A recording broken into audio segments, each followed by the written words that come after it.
जय हिंद दोस्तों। तो मैं हूं ऋतुराज कुमार सिन्हा और आप सभी का स्वागत है इस चैनल फ्री चैनल में, जिस पर निःशुल्क कमजोर मेधावी गरीब छात्रों के लिए ऑब्जेक्टिव बेस पर वीडियो डाल करके उन्हें शिक्षित करने का मेरा प्रयास है। तो यह चैनल बिल्कुल फ्री है, इस पर किसी प्रकार का कोई पैसा नहीं लगता है और इस पर सिर्फ वीडियो के माध्यम से, है ना, हम वीडियो डाल करके कमजोर गरीब मेधावी छात्र को शिक्षित करने का प्रयास करते हैं। तो आइए, हमारा आज पहला प्रश्न है, अपघटक कैसे होते हैं। अपघटक कैसे होते हैं? तो स्वपोषक होते हैं, स्वशक होते हैं, परपोषक होते हैं, कोई नहीं होते हैं। तो अपघटक जानते हैं क्या होते हैं? परपोषक होते हैं। क्या होते हैं बाबू? परपोषक होते हैं। तो इसका आंसर क्या हो जाएंगे? सी हो जाएंगे, परपोषक। मानव साधारणतः कितनी ध्वनि तीव्रता सहन कर सकता है? मतलब मानव कितना ध्वनि को सह सकता है नॉर्मली में? तो 45 से 50 डेसिबल का ध्वनि को मानव आराम से सह सकता है। इससे ज्यादा अगर होगा तो आपको अनेक प्रकार की कठिनाइयां आने लगेगा, दिक्कत हो जाएगा। अम्लीय वर्षा का पीएच मान कितना होता है? 3.3, 4.4।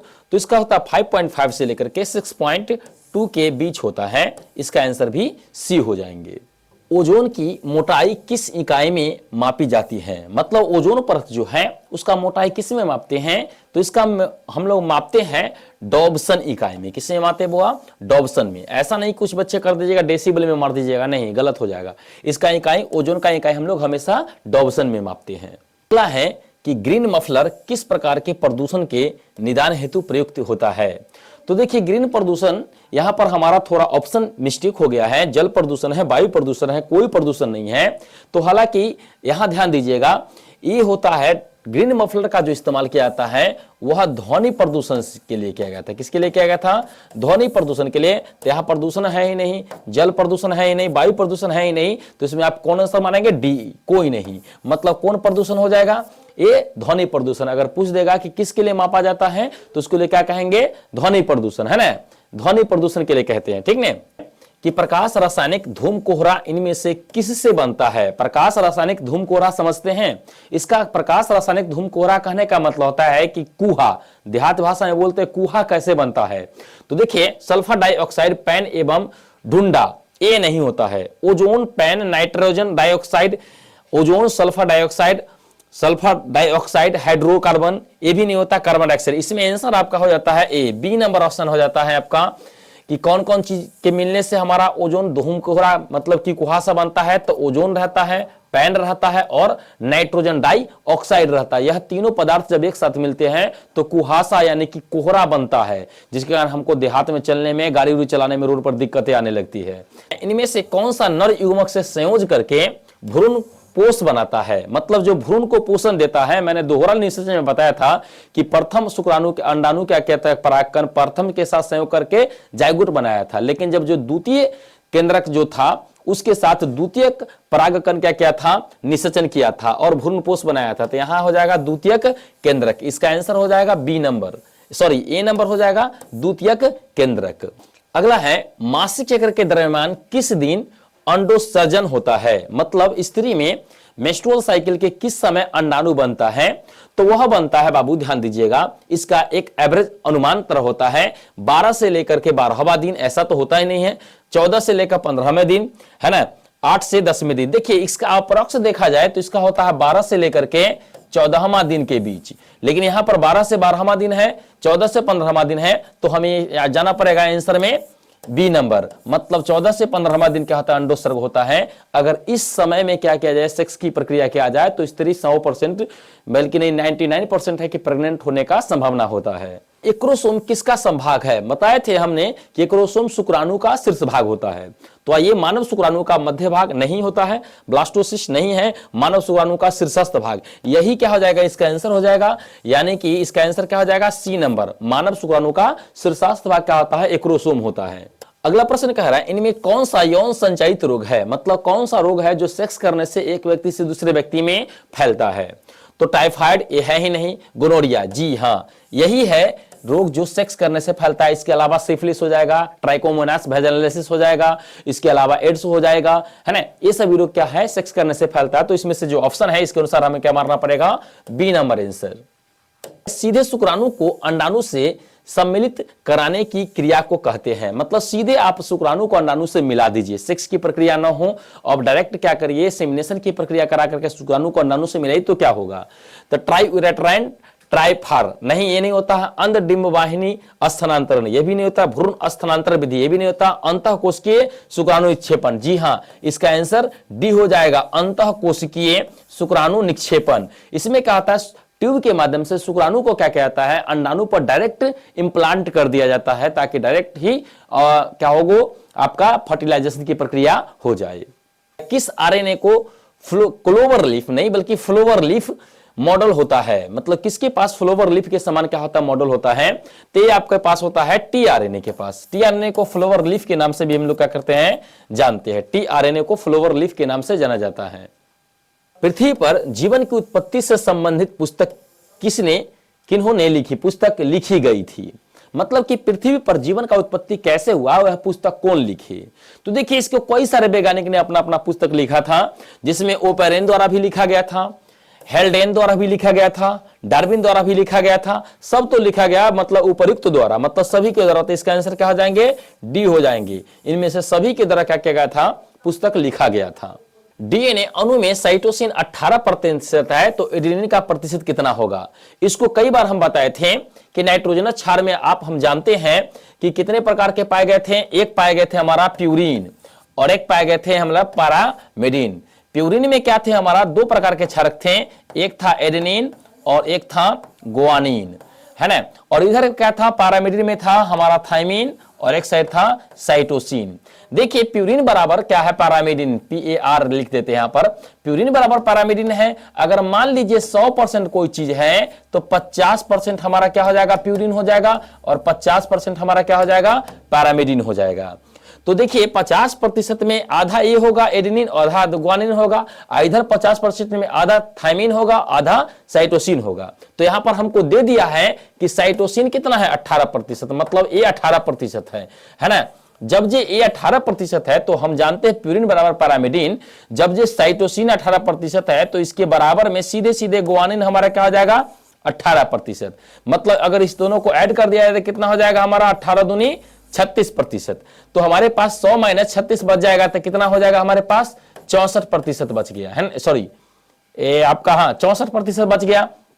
तो 64% में ऊपर एडेनिन और गुआनिन बांटेंगे दोनों साइड में, तो कितना बांटेंगे, 32 इधर और 32 इधर, है ना।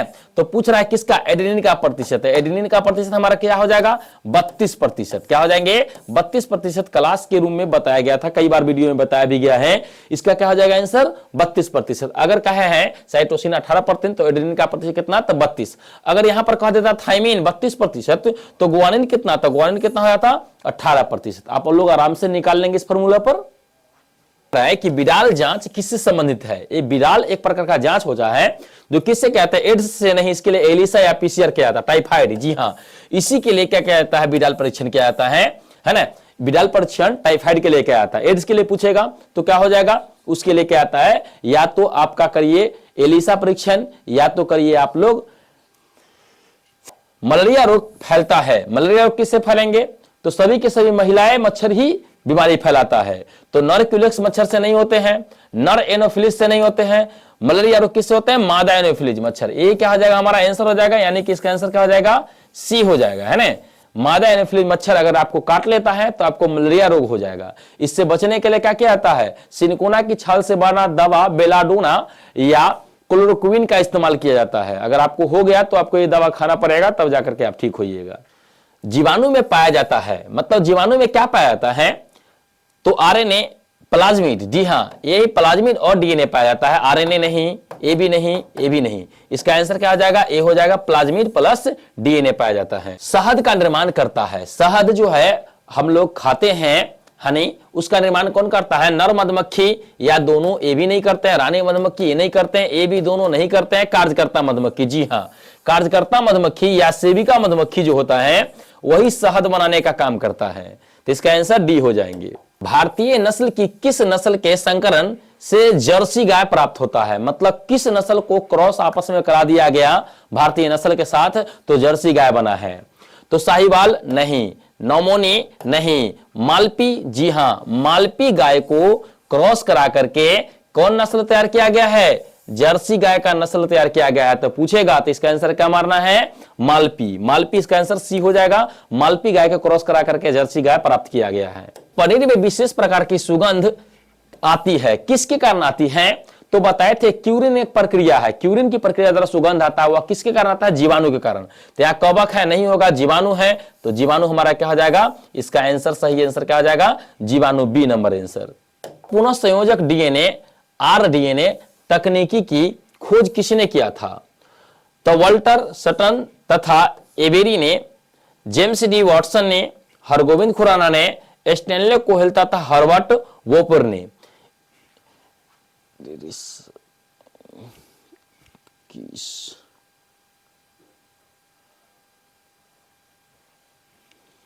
स्टैनले कोहेल, हर्बर्ट ने ही किया था इसका खोज। EcoRI एक रेस्ट्रिक्शन इंडोन्यूक्लियोज है। इसमें को का क्या अर्थ होता है? को, तो देखिए को का मतलब होता है कोलाई। क्या होता है? कोलाई। यहां पर आपका बी नंबर आंसर में, ऑप्शन में ही क्या है? कोलाई है। तो आपका आंसर क्या आ जाएगा? कोलाई। हाल ही में डाक द्वारा विभिन्न स्थानों पर भेजा गया रोग कारक कौन है? मतलब कौन सा रोग कारक था जिसको डाक के द्वारा एक जगह से दूसरी जगह भेजा गया था? छोटी चेचक, ये नहीं है। प्लेग, ये भी नहीं है। वाटुलज्म, ये भी नहीं है। एंथ्रेक्स, जी हां, एंथ्रेक्स का ही रोगाणु को क्या किया गया था? डाक के सहायता से एक स्थान से दूसरे स्थान भेजा गया था। निम्न में से कौन कीटभक्षी पौधा है? मतलब वह कौन सा पौधा है जो कीड़े मकोड़े को खाता है?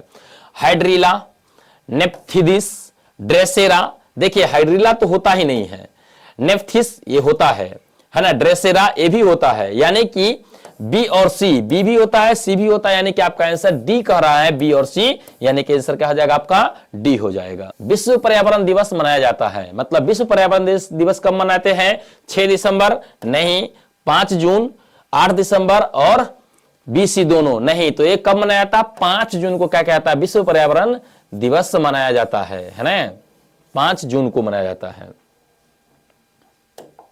कान्हा राष्ट्रीय उद्यान प्रसिद्ध है। कान्हा राष्ट्रीय उद्यान किस लिए प्रसिद्ध है? एक दो लोग कान्हा होता है तो कान्हा वाला नहीं समझ लीजिए, उसका नाम कान्हा है, मतलब कृष्ण भगवान के नाम पर दिया गया कान्हा राष्ट्रीय उद्यान। चिड़िया के लिए नहीं प्रसिद्ध है, बाघों के लिए प्रसिद्ध है। किसके लिए प्रसिद्ध है? बाघ। यहां पर काफी ज्यादा मात्रा में बाघ पाया जाते हैं। बी नंबर आंसर आपका। पादप वृद्धि के लिए सबसे अच्छी मृदा कौन सी है? मतलब पौधा की वृद्धि के लिए कौन सा मिट्टी में सबसे ज्यादा पौधा वृद्धि करता है? तो यहाँ पर 2 गट मिट्टी ही आ रहा है, मतलब 2 की मिट्टी जो है वही काफी ज्यादा मात्रा में पौधे की वृद्धि के लिए उपयोगी होते हैं। A1 एंटी ट्रिप्सिन है। क्या है A1 ट्रिप्सिन? तो देखिए पहला ही आंसर कर रहा है वात स्फीति के लिए, इलाज के लिए प्रयुक्त होता है। A1 एंटी ट्रिप्सिन जो है ये वात स्फीति, जिसको दम्मा वाली प्रॉब्लम में होते हैं, सांस लेने वाले में, उसके लिए क्या कहता है? प्रयुक्त किया जाता है। ए नंबर आंसर। पहली ट्रांसजेनिक फसल थी, कौन सा पौधा था जो पहला ट्रांसजेनिक बनाया गया था? तो वह पहला ही आंसर में है आपका तंबाकू। तंबाकू को सबसे पहले ट्रांसजेनिक के रूप में इस्तेमाल किया गया था। जैव प्रौद्योगिकी द्वारा निर्मित औषधि जिसका प्रयोग कैंसर निदान में किया जाता है, वह कौन सा है? तो देखिए वह है इंटरफेरॉन है। क्या है? इंटरफेरॉन का इस्तेमाल कैंसर रोग से उपचार में किया जाता है। बायोटेक्नोलॉजी की सहायता से इसका निर्माण किया जाता है।